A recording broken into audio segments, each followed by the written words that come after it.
नमस्कार दोस्तों। आज मैं एक बार फिर से आपके सामने हाजिर हूँ संस्कृत व्याकरण की नई क्लास लेकर के। कारक का दूसरा पाठ द्वितीय विभक्ति क्रम कारक आपके सामने लेकर के। इसको पढ़ने से पहले आपसे मैं निवेदन करूंगा कि आप हमारे बाल विकास स्कूल खादरा के यूट्यूब चैनल को सब्सक्राइब करें, बेल आइकन को दबाएं और ज़्यादा से ज़्यादा इस वीडियो को शेयर करें, लाइक करें और आपके सुझाव कमेंट्स बॉक्स में जरूर दें। तो हम बात कर रहे थे कारक की। कारक के बारे में आपने सामान्य परिचय पढ़ लिया था। कारक किसे कहते हैं ये हमने जान लिया था और कर्ता कारक प्रथमा विभक्ति भी हमने पढ़ ली थी। आज हम पढ़ेंगे कारक का दूसरा पाठ द्वितीय विभक्ति कर्म कारक। संस्कृत में आपने पढ़ा 7 विभक्तियां होती हैं और 6 कारक होते हैं। द्वितीय विभक्ति में कर्म कारक होता है। कर्म कारक का चिन्ह होता है को। इस चिन्ह से इसको दर्शाया जाता है। कर्ता कारक का चिन्ह था ने, कर्म कारक का चिन्ह है को।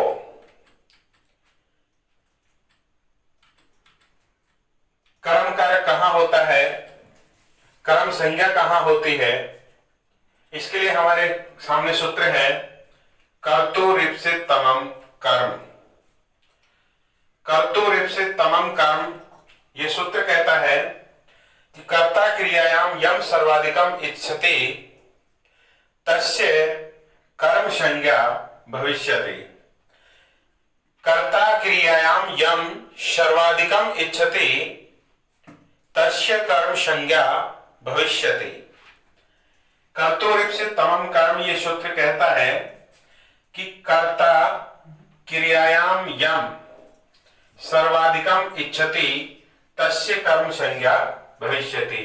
यानी कर्ता क्रिया में जो सबसे ज्यादा चाहता है, अर्थात कर्ता क्रिया के द्वारा, कर्ता अपनी क्रिया के माध्यम से जिसको सबसे अधिक चाहता है उसकी कर्म संज्ञा होती है।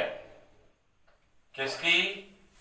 जिस क्रिया के माध्यम से कर्ता सबको सबसे ज्यादा चाहता है, जिसे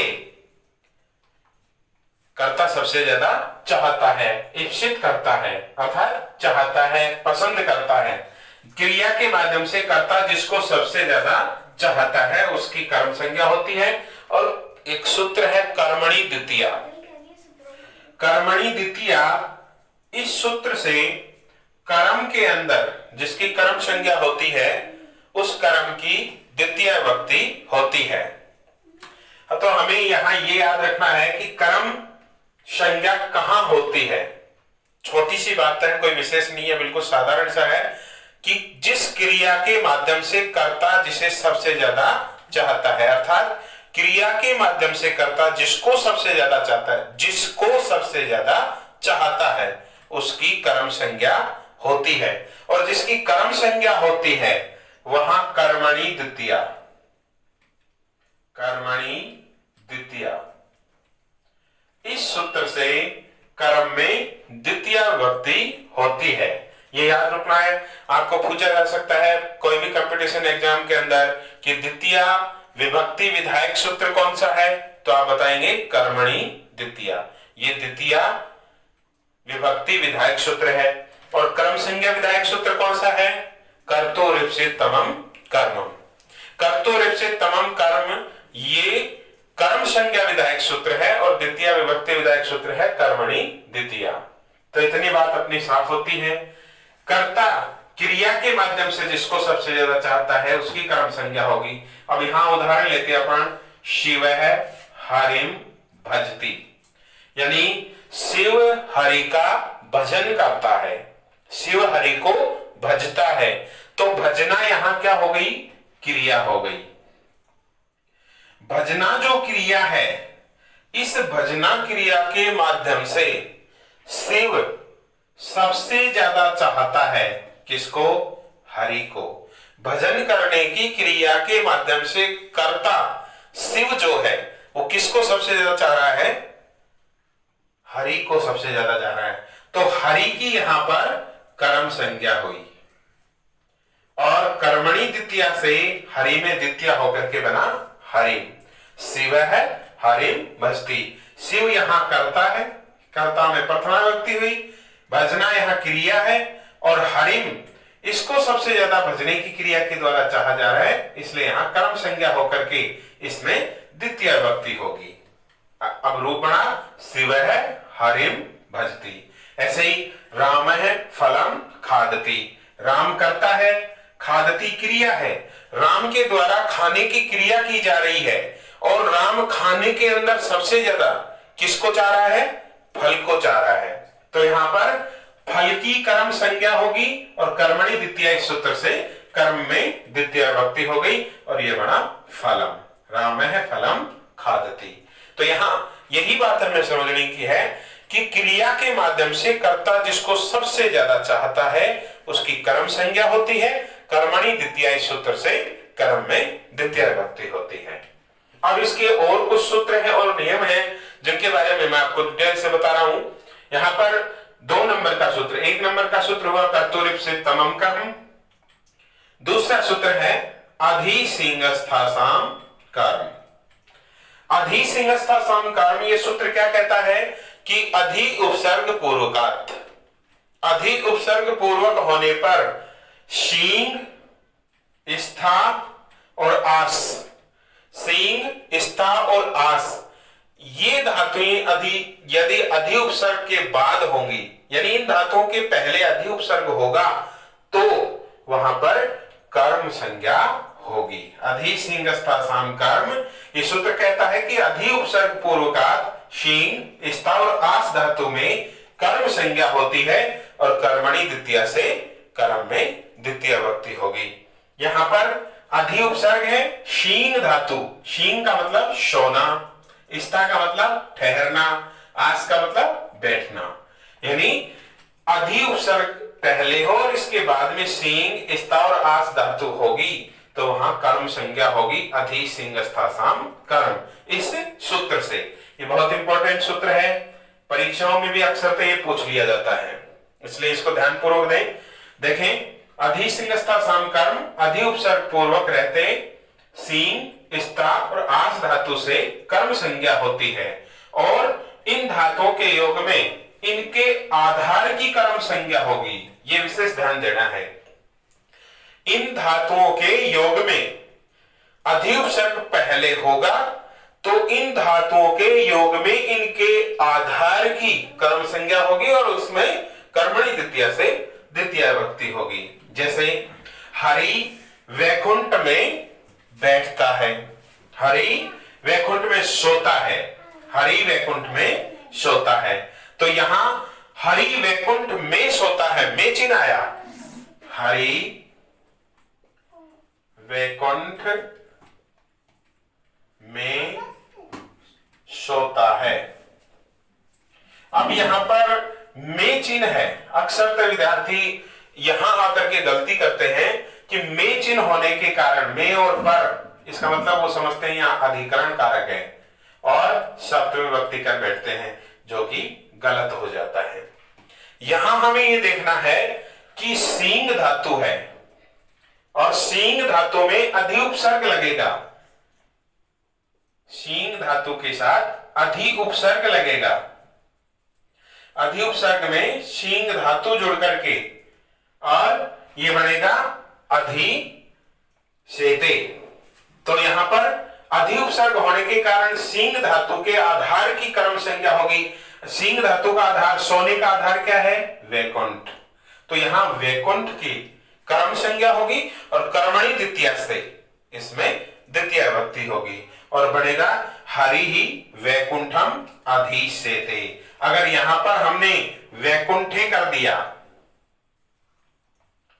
वैकुंठे सप्तमी विभक्ति का रूप कर दिया तो ये गलत हो जाएगा।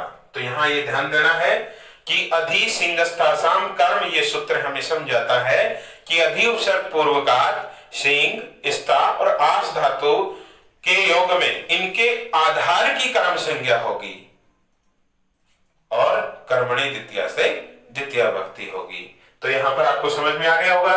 दूसरा उदाहरण स्टार, जैसे अध्यापक कुर्सी के ऊपर बैठता है। बैठना, अध्यापक कुर्सी के ऊपर बैठता है। आस धातु है, अधि उपसर्ग लगा हुआ है, अधि तिष्ठति। तो यहां पर अधि उपसर्ग है, आस धातु है, और इस आस धातु का आधार क्या है? कुर्सी, चेयर, इसका आधार है। तो यहां इसका आधार जो कुर्सी है, इस कुर्सी की कर्म संज्ञा होगी अधि सिंहस्तासाम कर्म, इस सूत्र से, और कर्मणि द्वितीय से द्वितीय विभक्ति होगी और रूप बनेगा अध्यापक है आसीन दई काम अधि तिष्ठति। ऐसे ही नृपय सिंहासनम अध्यास्ते, राजा सिंहासन पर बैठता है। नृपय सिंहासनम अध्यास्ते, इसमें भी आस धातु है, अधि उपसर्ग है, अधि उपसर्ग पूर्वक आस धातु, तो अधिश्यते, अधि अध्यास्ते, इस अध्यास्ते के कारण, यानी यहां अधि उपसर्ग है और आस धातु है, इस कारण इनके योग में, आस धातु के योग में अधि उपसर्ग पूर्वक रहने पर सिंहासन की कर्म संज्ञा हुई और कर्मणि द्वितीय से द्वितीय विभक्ति हुई। ऐसे ही और तीसरा सूत्र आता है उपान वद्यांग वसह। उपान वद्यांग वसह, ये सूत्र क्या कहता है? उप, अनु, अधि, आंग उपसर्ग पूर्वक, यानी उपान वद्यांग वसह है, ये सूत्र कहता है कि उप, अनु, अधि और आंग उपसर्ग पूर्वक वस धातु, वस धातु के प्रयोग में इसके आधार की कर्म संज्ञा होती है। किसके आधार की? वस धातु के आधार की। शर्त है कि इसके पहले उप, अनु, अधि या आंग ये उपसर्ग होने चाहिए। अगर ये उपसर्ग इससे पहले होंगे तो इनके इस धातु के आधार की कर्म संज्ञा होगी और कर्मणि द्वितीय से द्वितीय विभक्ति हो जाएगी। जैसे उपवस, उप प्लस वस, उप उपसर्ग और वस धातु इसको मिलाएंगे उपवस्ती बनता है। उपवस्ती का मतलब पास में रहना, उपवस्ती पास में रहना, अर्थात जैसे श्याम नगर के पास में रहता है, तो श्याम है नगरम उपवस्ती, नगरम वस उप उपसर्ग वस धातु के योग में नगर की कर्म संज्ञा होगी और इसमें कर्मणि द्वितीय से द्वितीय विभक्ति होगी और बन जाएगा श्याम है नगरम उपवस्ती। ऐसे ही अनुवस्ती, अनुपसर्ग वस धातु अनुवस्ती यानी पीछे रहता है, अनुवस्ती पीछे रहता है। राम है गृहम अनुवस्ती, राम घर के पीछे रहता है। ऐसे ही अधिवस्ती, सुरेश है जयपुरम अधिवस्ती, सुरेश जयपुर में रहता है। हरि वैकुंठम आवस्ती, हरि वैकुंठ में रहता है। ऐसे बहुत सारे और भी कई उदाहरण हैं इसके वस धातु के, लेकिन हमें यहाँ ये ध्यान रखना है उपान वध्यांग वस है, ये सूत्र कहता है कि उप, अनु, अधि और आंग उपसर्ग के बाद यदि वस धातु हो तो उस वस धातु के आधार की कर्म संज्ञा करके कर्मणि द्वितीय से द्वितीय विभक्ति कर देंगे। ये तीसरा सूत्र हुआ। अब इसका चौथा जो सूत्र है, चौथा सूत्र है अकथितम च, अकथितम च, अकथितम च। ये सूत्र जो है अपादान आदि कारकों के द्वारा विशेषित कारक की कर्म संज्ञा करता है। अपादान आदि कारक के द्वारा जो विशेषित कर्म होता है उनकी कर्म संज्ञा करता है। कौन सा सूत्र?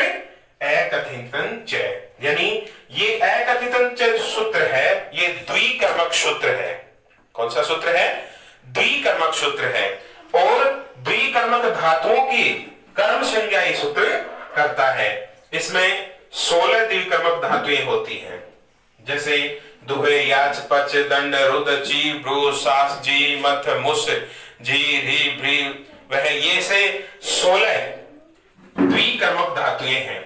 ये 16 द्विकर्मक धातुएं हैं जो मैं आपको बोल करके लिखवा रहा हूं, आप इनको लिख लीजिए। दुहे याच पच दंड ची ब्रो, साज, प्रच, रुद्र, जी, मध्य, मुस, नी, री, वह, कृष। ये 16 द्विकर्मक धातुएं हैं जिनके अंदर क्या होता है, द्विकर्म होता है और एकथित अंचय सूत्र से कर्म संज्ञा होती है। जैसे गाम, दौग्धे, ये दोहना द्विकर्मक धातु है। गोपाल है गाम, दौग्धे। ऐसे ही इन सब 16 धातुओं के अंदर कर्म संज्ञा होकर के कर्मणि द्वितीया से द्वितीय विभक्ति हो जाएगी। ये हमें याद रखना है। इसके अलावा और कुछ शब्द हैं जिनके अंदर कर्म संज्ञा होती है। वो शब्द मैं आपको यहां लिखवा देता हूं, एक एक करके आप इन शब्दों को लिख लीजिए। जैसे अभितय या उभयतय, अभितय या उभयतय। अभितय उभयतय मतलब दोनों ओर।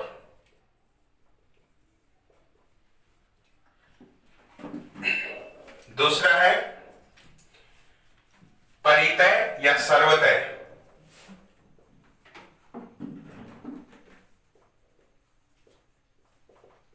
परितय या सर्वतय यानी चारों ओर।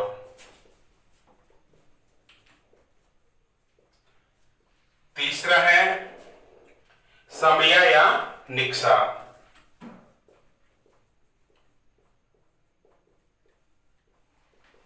यानी पास में। चौथा है अंतरेण या विना,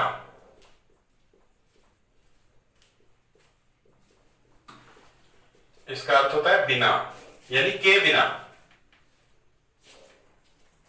पांचवा है अंतरा, अंतरा यानी बीच में। छठवां शब्द है धिक्, धिक्कारना। सातवां शब्द है हा, हाय।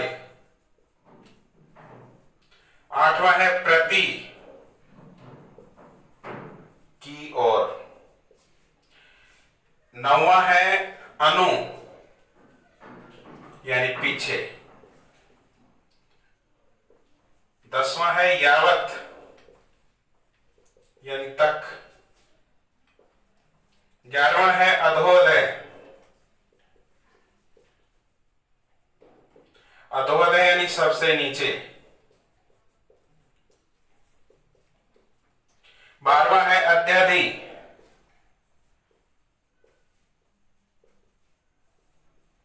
अत्यधि का मतलब अंदर ही अंदर।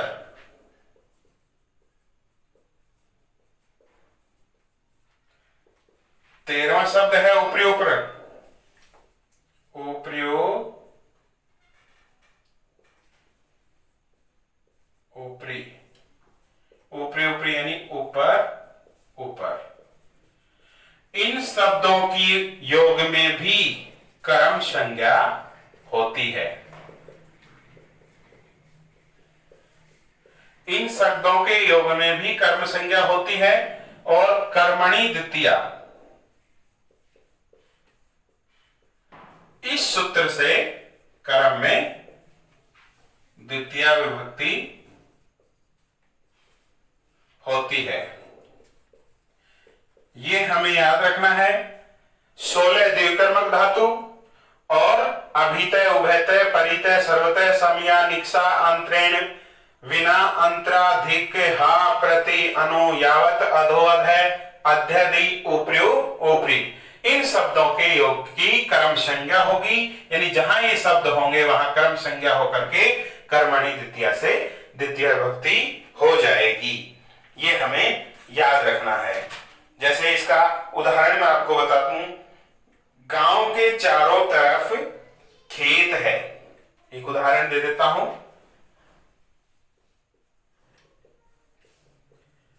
गांव के चारों ओर खेत है। गांव के चारों ओर खेत है, तो इसका अपन कैसे बनाएंगे, देखिए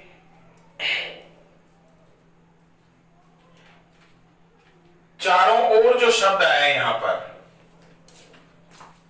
परितः है या सर्वतः है।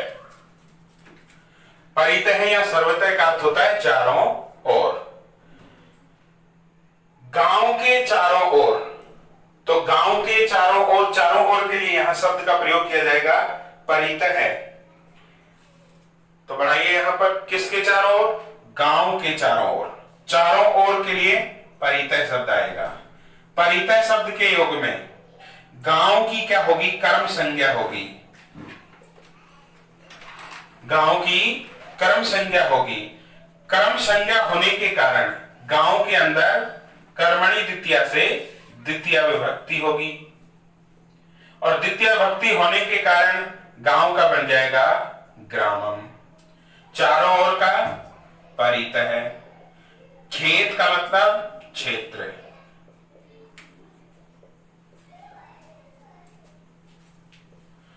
ग्रामम परितः क्षेत्राणि सन्ति। गांव के चारों ओर खेत है। इस प्रकार से ये वाक्य बनेंगे। तो हमें याद रखना है कि कर्म कारक में द्वितीय विभक्ति होती है, इसका चिन्ह को होता है। कर्म कारक संज्ञा विधायक सूत्र है कर्तुरीप्सित तमम कर्मम। कर्तुरीप्सित तमम कर्म, ये सूत्र कर्म संज्ञा करता है। और द्वितीय विभक्ति विधायक सूत्र है कर्मणि द्वितीया। कर्मणि द्वितीया यानी कर्म में द्वितीय विभक्ति होती है, ये द्वितीय विभक्ति विधायक सूत्र है। और बाकी सारा जो आपको बताया नियमानुसार, ये आपको याद करना है। ये आज का अपना चैप्टर पूरा होता है। कल आपके पास कर्ण कारक और उसके आगे के कारक लेकर के हाजिर होंगे। अब आज के लिए इतना ही। धन्यवाद।